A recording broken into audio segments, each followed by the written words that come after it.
Hi, I'm Megan and welcome to my kitchen. In today's What's for Dinner video, I'll be sharing with you what meals we had this past week. Our dinners were really easy to make, budget friendly, and delicious. So if you'd like to get some weeknight meal ideas for your family, then just keep watching.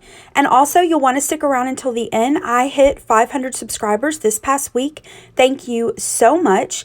And I will be doing just a small giveaway, but I will include the information about the giveaway at the end of the video. So again, be sure to stick around. All right, let's get into today's video. For dinner this first night, I made slow cooker chicken tacos. Now, I've made this on my channel before. I'll include a link to that video in the description box below. But my two youngest siblings were spending the weekend with us, and my little sister requested this specifically, so I wanted to make this for her. So this is so easy to do. Let me show you what you'll need. You just need some chicken breasts, some taco seasoning, and some dry ranch dressing mix, and that's all you'll need. And you can easily adjust this based on your family's size. I'm going to use about a half a packet of the taco seasoning and ranch dressing for these two large chicken breasts, and this was enough for 4 of us for several tacos. So I'm just going to spray my crock pot liner, add the chicken, add the taco seasoning and ranch dressing mix, and I cooked this on low for about 4 or 5 hours and then shredded the chicken.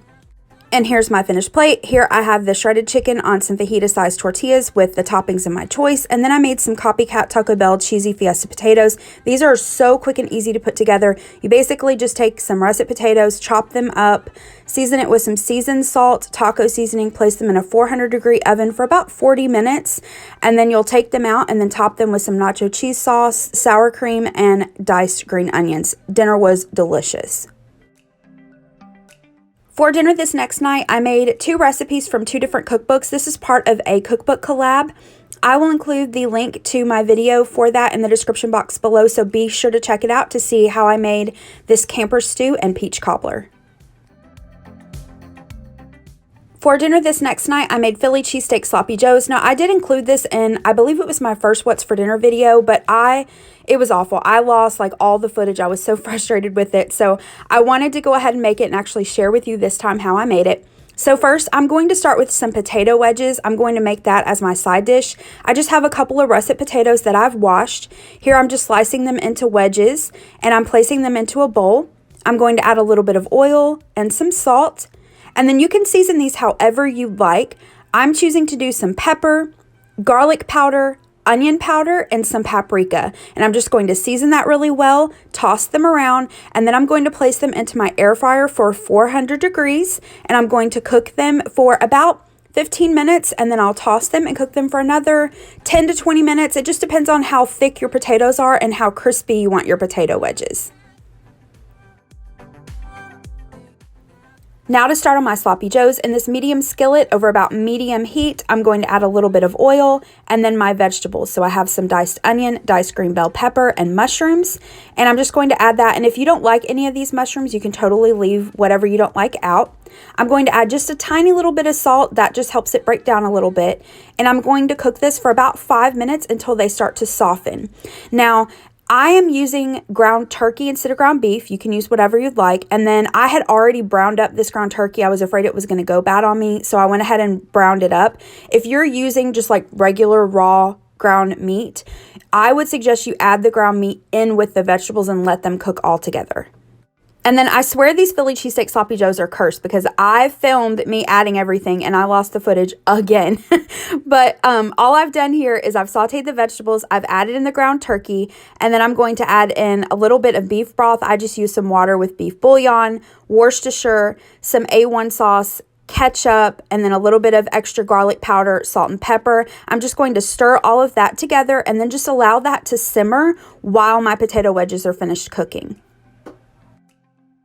Lastly, just a couple minutes before I'm ready to serve, I'm going to add my cheese. So here I'm using some shredded mozzarella cheese. I'm going to sprinkle that over and then cover this with a lid and just allow it to sit for a couple minutes for that cheese to melt. You can totally use provolone cheese. You could use white American cheese. I've used those and it's both delicious. Okay, so here are the finished plates. I just have some brioche buns that I sprayed with a little spray butter. I put them into the air fryer at 400 degrees for about 2 minutes so they got a little toasted. And then here are the potato wedges served with a little bit of ketchup. This was so good. Tonight for dinner, I veered off the menu plan a little bit. I'd really been craving tuna noodle casserole, so I wanted to make that. So here are the ingredients that I use. I use some milk, egg noodles, 2 cans of tuna that I drain, some shredded cheese. I'm going to shred about 2 cups of this. And then I usually use a can of cream of mushroom soup, but I just saw recently on Taylor Elmore's channel where she used cream of chicken. So I'm going to try the cream of chicken tonight. I've got my oven preheated to 375 degrees. I cooked my egg noodles according to the package instructions. I did cook them a couple of minutes less though. I've drained my egg noodles and put them back into the pot that I cooked them in. And then I'm just going to add my cream of chicken soup. I'm going to take some milk and fill up the can about 3/4 of the way. Add that. Then I'm going to add my drained tuna. And then about a cup of the shredded cheddar cheese. And then usually I put in frozen peas into this. But tonight, I don't know why, but I just wasn't in the mood for it. I did serve them on the side. I just took some frozen peas and microwaved them for a few minutes.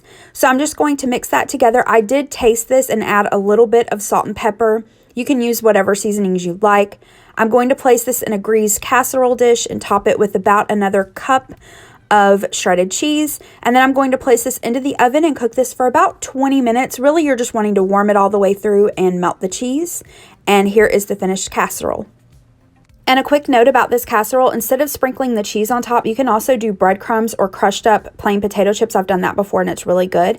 And here is my finished plate. So I have the casserole as well as the peas. Dinner was really good and super comforting.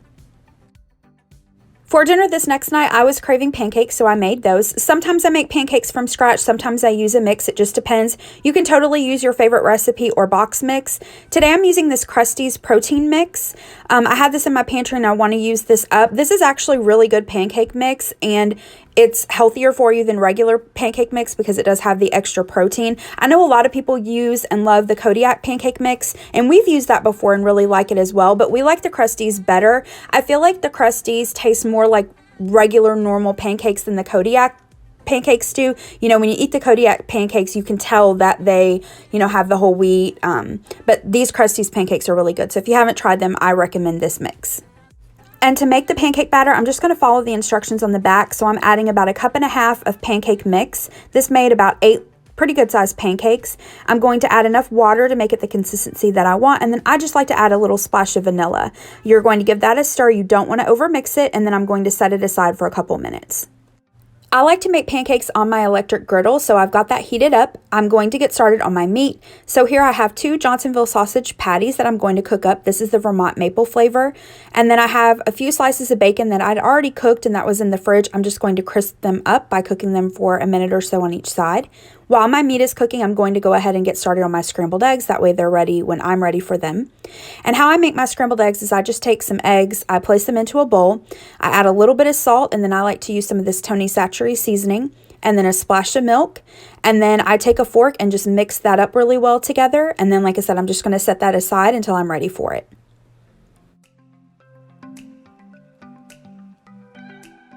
So I'm going to move my sausage over to the side, and next I'm just going to take some butter and place that on the griddle.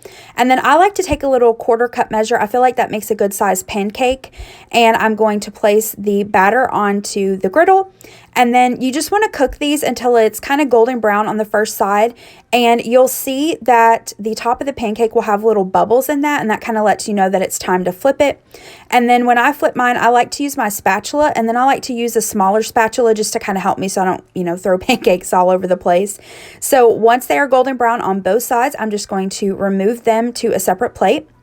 And then sometimes I cook my scrambled eggs in a skillet over the stove. I didn't feel like doing that tonight, so I'm going to just cook it on the electric griddle. I put a little bit of butter on it. And then here you can just see I'm slowly adding the scrambled eggs. There's a little hole in this electric griddle that like grease can fall down to. And I'm just doing it slowly so the egg doesn't fall down into that hole. And then I'm just going to continue to stir these around and cook them low and slow until I can't see any more liquid eggs. And then I'm going to set some aside for myself, and my husband wanted some cheese on his eggs. So I'm going to sprinkle his with a little bit of shredded cheese and give that a stir and cook that for another couple seconds until the cheese is nice and melted. And here are the finished plates. So we have the pancakes with a little bit of butter. We also added some syrup. We have the eggs, and then my husband has some bacon. I have the sausage. This was so good. I really like that Krusteaz pancake mix, like I was saying, and it's super filling. Neither one of us could actually finish our pancakes. Hey everyone. This past week, we hit 500 subscribers. I cannot believe that. I'm so incredibly grateful to each and every one of you that has subscribed to my channel. I truly, truly do appreciate it. Just as a small way of saying thank you, I wanted to do a giveaway. So I have this $25 Visa gift card that I'll be giving away. There are 2 rules to this giveaway. The first is that you do have to be subscribed to my channel, and you'll need to verify that subscription. And you can verify it either by having your subscriptions public so that I can see it, or you can just send me a quick screenshot showing where you're subscribed. Either one is totally fine. And then the second rule is to leave a comment down below on this video. That's it. Be subscribed to my channel and leave a comment down below.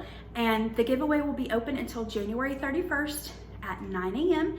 And at that time, I'll randomly select a winner, and then I will comment on your comment with how you can contact me so that I can get you your gift card. So again, just a small way for me to say thank you. I truly, truly appreciate all of you.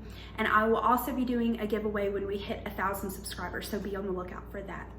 All right, that's it for today's video. Thank you so much for watching. If you liked this video, please hit the thumbs up button below and subscribe to my channel if you're not already. And also be sure to leave your comment down below so that you can get entered into the giveaway. Have a great rest of the day. Bye-bye.